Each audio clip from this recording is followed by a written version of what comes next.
It is your Classic Metal Show right here on the ClassicMetalShow.com. Kicking off the show tonight, we heard Dokken with Paris is Burning for the folks over there in Paris, France, burning their city down due to their misguided socialist beliefs. And we just heard some Pantera from their Cowboys from Hell release with the Art of Shredding to memorialize the 14th anniversary of the passing of Dimebag Darrell and a guy who knew the man himself, my good friend and partner, Chris Aiken. What's going on, Chris?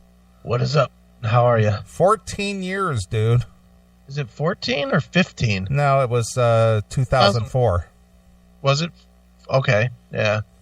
Seems like a million years ago, but it also seems like yesterday. Yeah, well, for me, it seems like yesterday. I remember finding out about it. I got a text from you. Yeah, definitely a sad day for me because I did know Darrell pretty damn well. And yeah, it's always a less than fun day for me because, you know, for everybody else, it's not everybody else, but for a lot of people, it's, you know, a guy whose music they idolize. But for me, it's a guy that I knew not amazingly well, but fairly well. And when he came into town and whatnot, he definitely knew me and I definitely knew him. And I have plenty of fun and fond memories of hanging out and drinking and being kicked in the chest by Dimebag. So yeah, it sucks. It sucks a big bag of dicks, man. Yeah. Well, I was sitting there, you know, listening to that tune and, you know, thinking back about, you know, when that took place and, you know, the impact that a band, Pantera, had on the metal music world. They kind of transformed the whole genre of metal. They kind of stepped it up a game or two. And then I sit there and think, both those Abbott brothers are gone. Yeah, they're done. It just sucks. If you would have bet back in 1998 that Philip would be alive and still touring and both Abbott brothers would be dead, no one would have taken that bet. Yeah, it's bizarre. It's just really strange turn of events that way. It sucks. It just sucks all the way around. It's like, I guess the heroes do die young, and boy, the two out of that band, wow. You know, and it really leads to, if it does nothing else, it definitely cements that there cannot be anything calling itself Pantera or Pantera Reunion Touring. You know, that just does not need to happen. It's over. Yeah, there's the two key elements of that are gone. So, yeah. It's you know, I like the fact that you know, Phil might break out a Pantera tune or so during his solo shows, but you know, outside of that. Yeah, Phil played a show about a month ago of all Pantera songs. Yeah, didn't he do that at the Viper Room or something? I don't know. I watched it, but I have no idea where it was at. And it was okay, but I mean, and Phil sounded good and whatnot, but I mean, in the end, it was a death metal band trying to play the Pantera songs. It just didn't work, and you're not going to get anybody to fill Dime's shoes. You might be able to get somebody to fill Vinny's shoes, although he had a pretty definitive sound himself, but you're never going to get anybody that even comes close to Dimebag, so why bother? Right. Yeah, I get you. So anyway, there you go. Little commemoration of Dimebag Darrell. And, you know, of course, two icons died today, John Lennon and Dimebag. Yeah, it's a shit day for music. That's for damn sure. Yeah.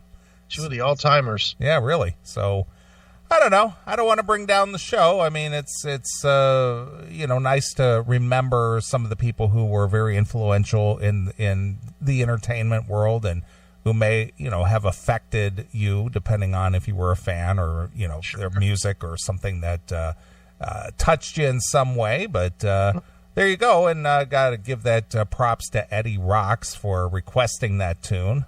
Sure. So that's for Eddie. And then I had gotten a request for the Paris is Burning because of all the upheaval going on over in France.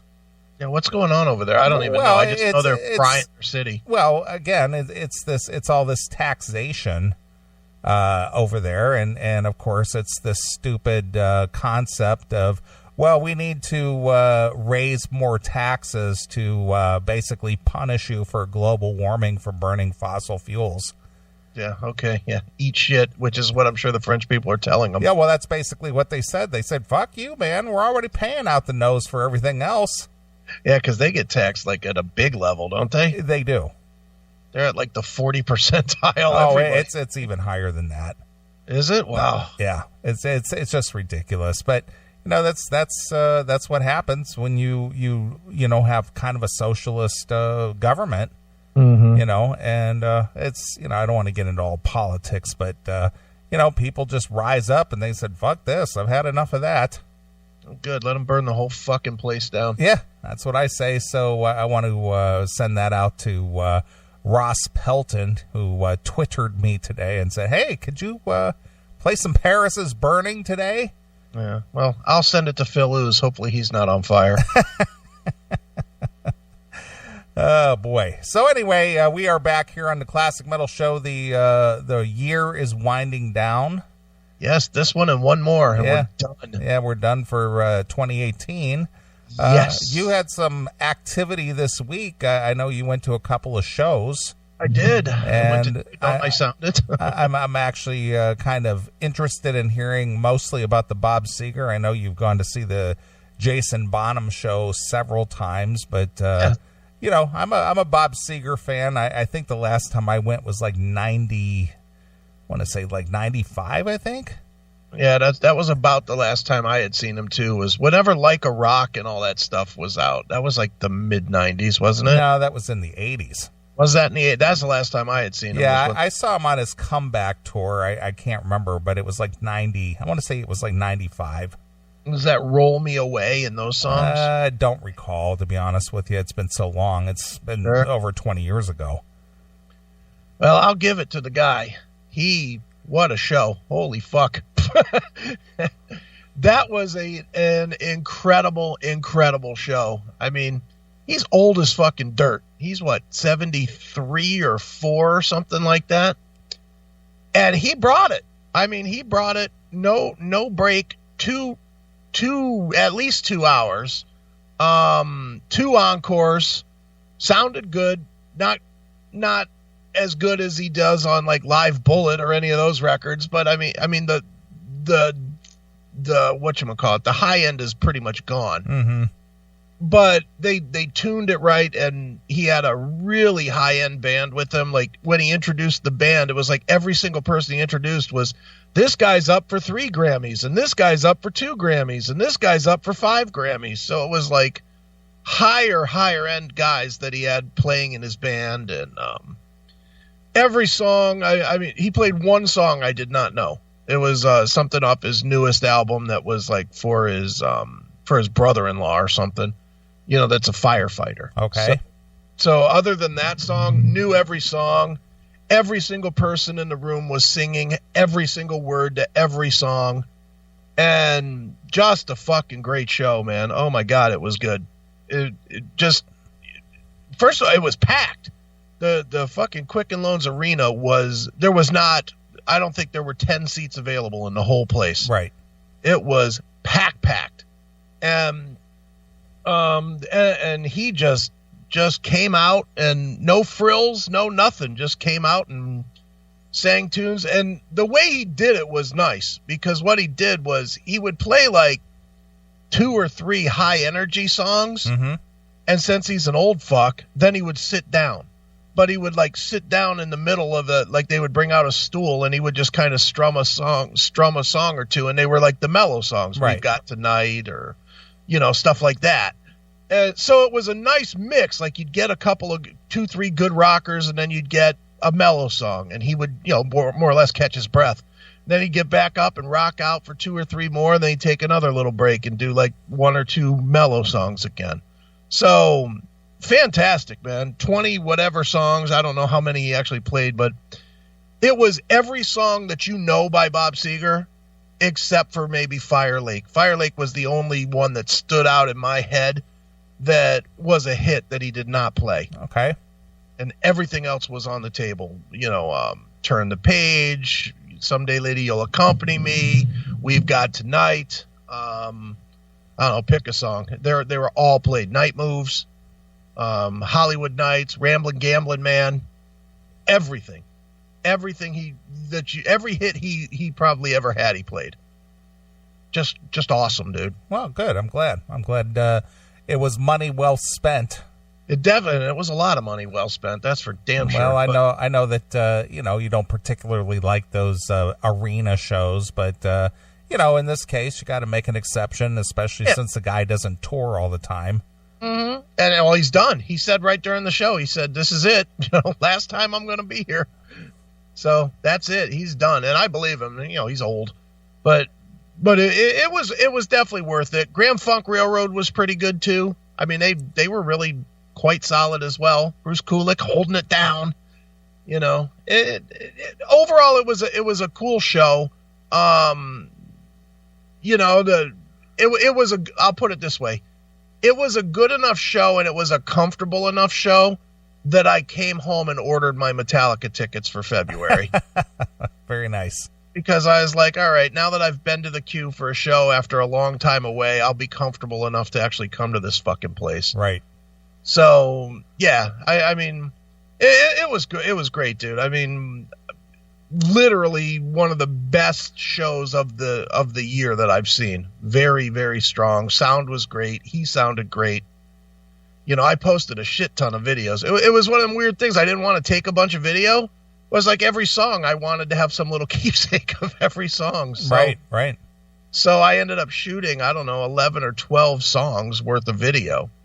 So, and then Kelly shot another 8 that I didn't shoot. So, we basically got the whole show, or parts of the whole show. So just a good time, man. Well, good for you. I'm glad to hear that. Now, you did go see Jason Bonham? I did. And he was his usual great. I will never, ever go back to that venue again. Where was it? The Masonic Auditorium. And now where is this place? What was it? Euclid and 35th or something like that? Okay, so it's in Cleveland then. Yeah, it's in Cleveland. Okay. I'll never go back to this fucking hellhole. Ever. The sound was great. The sight lines were great. There's nowhere to fucking park. I mean, nowhere to park. They don't have a parking lot. It's all street parking, and there's a little fucking whatchamacallit, strip mall with like three stores in it. A strip mall with like 8 parking spaces. Yeah. And then everything else is like 3, 4, 5, 6 blocks away to park. Right. Nowhere, no parking garage anywhere. No parking garage, no parking lot, nowhere that I saw. So it's all on street parking for the most part. Yeah, you're rolling the dice, and then you're walking in a shit. It's fucking East 35th and Euclid. Is that where you want to be walking around without a gun? Is that down where the Euclid Tavern used to be? I think somewhere near there. Yeah. Okay. Sure, exactly. Dude, I get lost down there, but it just was not the best place to be. First of all, so we go into this place. It's yet again another of these uber high drink cost places. Not quite as high as the Agora. The Agora, but it was $30 for 2 drinks. For 2 drinks and a water, it was $30. So not quite as expensive, but still fucking retardedly expensive. And then you go into this place and you go to your seats. Now, admittedly, I am not tall. I am 5'8", and I had my knees pressed so hard against the seat in front of me that the guy in front of me couldn't get comfortable. And he had his knees so jammed up on the guy in front of him that guy couldn't get comfortable. It was fucked up, man. And I swear there was a guy like 2 rows down from me and to the right. He was a big dude. He was probably like 6'4" or 6'5". Okay. And he spent half of the show just standing in the aisle because he couldn't even fit in the fucking seats. So everything's very narrow. Dude, it's like it was built for the 1940s, man. Right. That was like 5'3". Right. Because, again, I'm not tall. And I was jammed. And I mean jammed on my knees. It was that close. Just sitting down. Kelly was jammed up, too. So it wasn't that I'm just a big fat fuck. It's that the seats are just way too fucking narrow. Just it was not comfortable to watch. But the show was good. I mean, the show was its usual great, and they played all their shit, and they did it a little different than they did the last time we saw them. Last time we saw them, they did like an intermission in the middle. Right. This time they just played 2.5 straight hours, which was cool. I mean, it was a cool show. All the Zepp stuff you want to hear. You know, pretty much the same songs that I've heard the last few times, but yeah, the only thing that was a real disappointment was the venue. You know, that venue fucking... I went once. That's it for me. I'll never go back to that fucking place. I hear you. Well, I saw some of the shows being announced, for 2019, and I see that Whitesnake are going to play at the Agora. Yeah, I won't be there. Yeah, so... No, the only show I'm going to next is I've got Metallica tickets, and... I might go see Candlebox at the Roxino. Oh, really? Yeah, I like Candlebox. I know that's a strange one. It doesn't fit my normal, but I really like that first album and the third album, the Horses album, whatever that was called, Heavy Horses or Fresh Horses or something. Those two records were really strong. What was the name of their first album? Was it like Kerosene Hat or something like that? No, the first album was just called Candlebox, and then the second album was called Lucy. Okay. And then the third album I think it was called Fresh Horses. All right. I think that was that one. But, and I think they've had more since, but who fucking knows? You know, so. Weren't they produced by Kelly Gray? Well, he was in the band. Yeah. Well, I thought he produced their records too. I'm sure he probably did. But yeah, he was in the band for a while, so. I don't think he is anymore. I hope not, but you know. Well, you talk about a miserable human being. Yeah, he's not the most fun guy in the world, that's for sure. Yeah, I don't think I've ever met such a bitter guy. Yeah, he was a cunt when I met him at that what was that band called? Slave to the System? Okay. It was like him and David Ellefson and was it Damon Johnson from Brother Kane, maybe? I think so. And wasn't Scott Rockenfeld wasn't in Scott Rockenfeld was in it too. Yeah. But Kelly, we did what do you call that? The extreme sessions that we used to do, where we would bring in like 10 fans or 15 fans, and the band would come and set up and play like 3 or 4 or 5 songs. You know, it was this real exclusive type thing. So we brought them in, and he could not have been more of a dick. I mean, and there was nothing to be a dick about. It was okay, you know, you're playing acoustic, everybody's sitting on a chair, you know, on a stool, and you play for 10 minutes. And then you sign fucking 10 autographs, and you go in the back and drink. Right. You know, and we provided booze, and we provided food and whatever, and he just was like, how long do we got to do this? How long are we going to... It's just like, dude, just fucking sit down.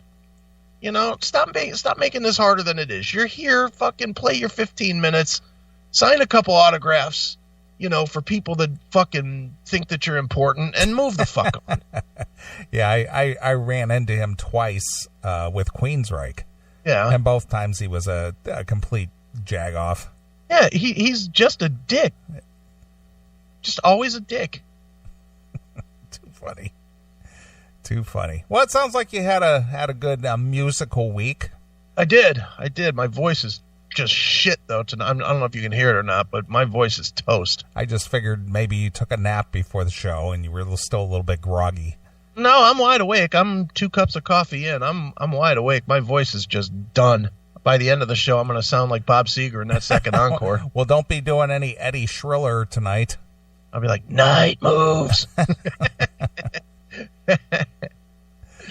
Well, I didn't have much of an eventful week at all, but I did see something today that it was just kind of ridiculous.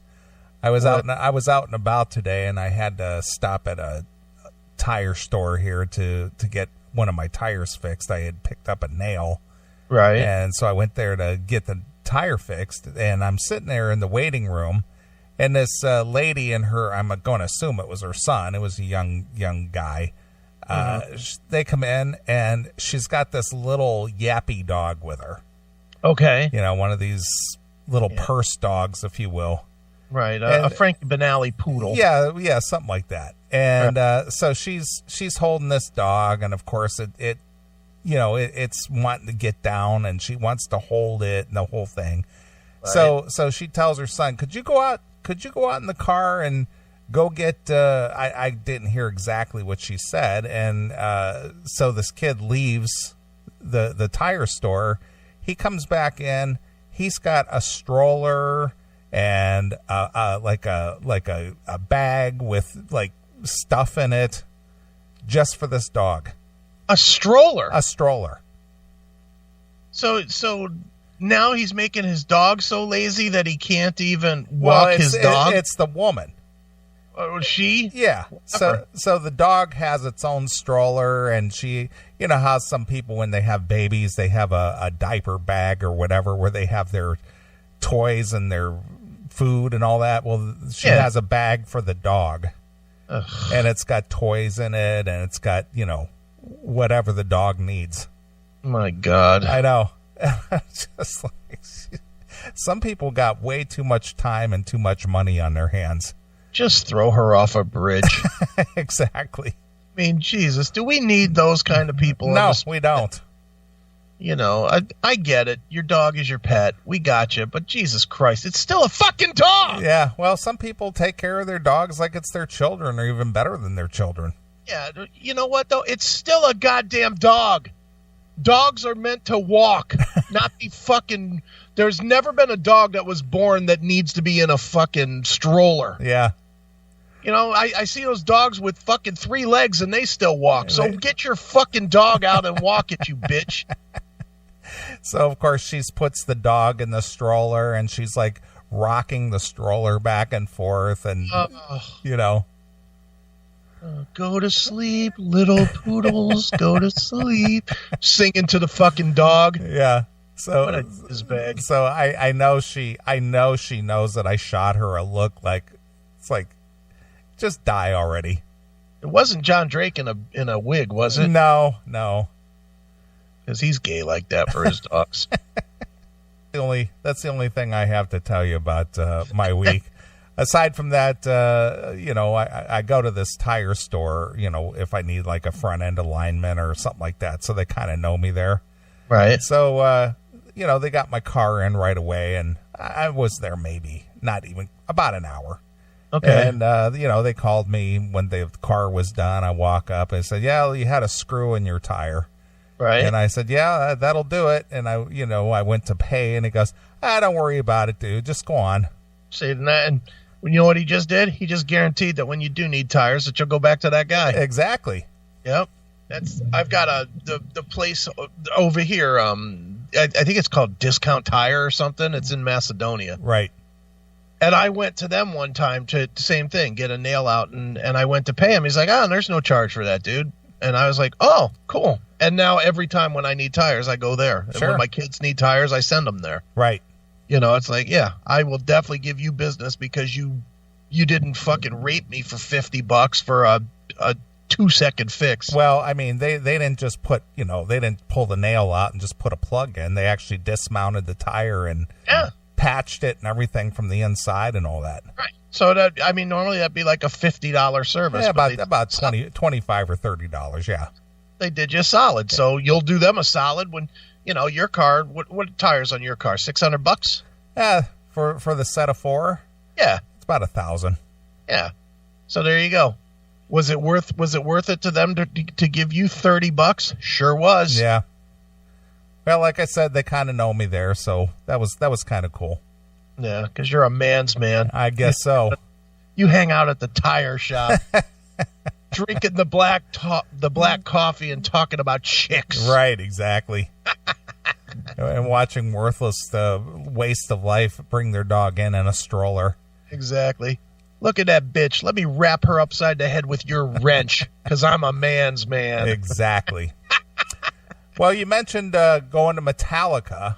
Yes. Our good friend Bob Nalbandian, he's off seeing Metallica tonight. And they're in Fresno tonight? Yeah, something like that. Yeah. Yeah. He sent me an email to let people know who people who are out in Southern California, but they're having a band versus brand screening. Okay. It's a pre-NAMM party at the Hall of Heavy Music History. Wow. So Bob says, Neeley, you are the first to hear about the groundbreaking news. Okay. He says, insert Aiken exclusive premiere sound effects here. Yeah, that's exactly what I think he was imagining. I've been emailing all day with Pat, I can't say this guy's last name, from the Hall of Heavy Metal History, which is by far the best award show for metal, way better than the Golden Gods Award. Okay. We are planning to set up a world premiere screening of Band versus Brand just prior to the award ceremony. This will be a huge event, and he didn't write this. This will be a huge event, and I don't know what he must have been. I don't know what I'm going to try to decipher what he was actually trying to say here, because the way he's got it written, it doesn't make any sense. This will be a huge event on Wednesday before NAMM, so it will be attended by tons of major artists and industry people. Last year's ceremony was incredible. I don't yet have all the details as far as time, etc., but we may plan a question and answer session. Anyway, I will give you more details next week when we arrange the specifics. So now you have an excuse to come out to NAMM next month. There you go. Look at you. So I'm leaving for Fresno. We'll be heading out to the Metallica show on Sunday. That's for tomorrow. Okay, tomorrow. So anyway, he just wanted to let everybody know that the Hall of Heavy Metal History announces the 2019 inductees. That would be Bob Daisley, Lee Kerslake, Lita Ford, David Ellefson, John and Marcia Zazula, and more. I don't know who that is. Do you know who that is? Johnny Z and who? John and Marcia Zazula. Yeah, they aren't they the ones that started Megaforce Records? Yeah, Johnny Z. Yeah. So they will be inducted. Cool, very cool. So this all takes place at the annual Metal Hall of Fame, January 23rd at the Marriott Delta Garden Grove, Anaheim. Look at that. Are you going? Yeah, I'm going to try to make arrangements to go. Look at you. Just hanging out. doing your rock star friends. Yeah. Going to hang out at Don's LA pad? I don't know. It depends on if he's in town or not. Yeah, maybe you two could go together. Maybe. I'm sure the fans would love that. See pictures of you and Don on the fucking black carpet. Yeah, there you go. That's pretty funny. And then Bob left one other note. Yes. Oh, and be sure to bring $100 bill, as your boy Eddie Trunk will be hosting the awards. Oh, well, there you go. Oh, that would be the best. So Bob listens to the show and heard that I would give Eddie Trunk $100 and ask him for his lint in his pocket. There you go. But Freddie should be excited for Johnny Z. Wasn't he at Megaforce too? Yes, he was. He worked at Megaforce. Yeah. Yeah. So there you go. Maybe he's getting awarded. Perhaps. Who knows? Who knows? But yeah, that sounds like fun. Yeah, so I'm gonna try to make arrangements and jet out there for the problem is getting the passes for NAMM. That's always a bitch. There's no one can hook you up? Well, believe me, I've already been on the contacting different people, but it's just such a closed thing that you really gotta it's such an exclusive event. Getting passes is just a pain in the ass. Bob can't hook you up? Well, he's looking. He's looking. I hit up Dave Tedder. I hit up Don. I hit up Eric Braverman. all these guys have contacts, and they said they check into it for me, but, so that's, how that goes. I'll ask Ellefson, too, because he usually has a booth, and I buy his coffee. Sure. So. And I'm writing a book that he's going to be interviewed for, so. Right. I would think maybe, I don't know. I don't know that gives me enough stroke to get free passes to NAMM, but. Well, again, it's just everybody, the people who do attend, they're very limited, and it's just tough to get them. So we'll see where that goes.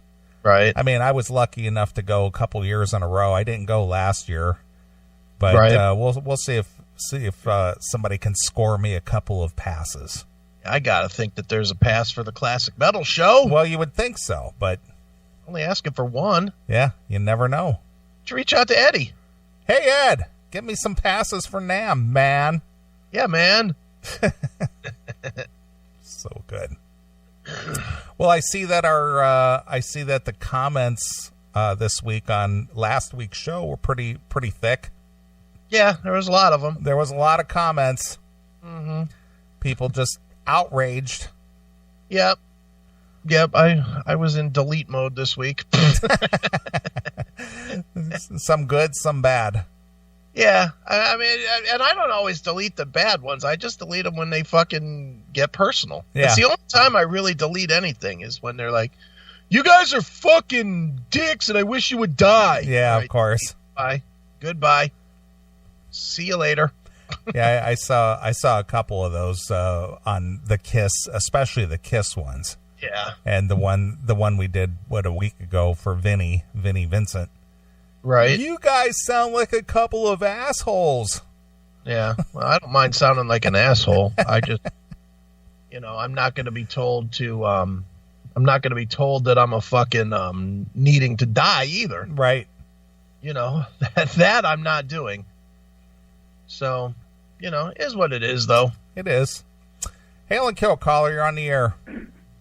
Yeah, Poonhounds, it's Lou from the Lou. Wanted to touch upon, you were talking at the beginning of the show about frickin' France burning. Everybody pissed off about the fucking gas tax that pencil dick Macron passed down there. Yeah? Yeah. And, he backed off on it, though. Well, good for the people. I thought I'd never ever utter this phrase in my lifetime, but I'm pretty proud of the French people there for doing that. Because the environmentalist faggots want to do that here. They'd love to have $7 a gallon here in the States, and my God, the wrong person gets in office, like one of these Democrat socialists, like crazy Bernie Sanders, and that Mexican bitch or Puerto Rican or whatever the fuck she is out from New York. If she were ever to, have her way, we'd be paying that here in the United States. You mean Crazy Eyes Cortez? Yeah, the one that the more she speaks, the dumber that twat sounds. I can't believe this bitch got out of fucking grade school. She's kind of fuckable, though. But she's so stupid. She's probably the type of bitch. That makes her more fuckable. Who wants to fuck a smart chick? Well, she'd be great for you there, Chris, because you could fuck her without a rubber and just tell her, hey, jump up and down 10 times after we're done. You won't get pregnant. I mean,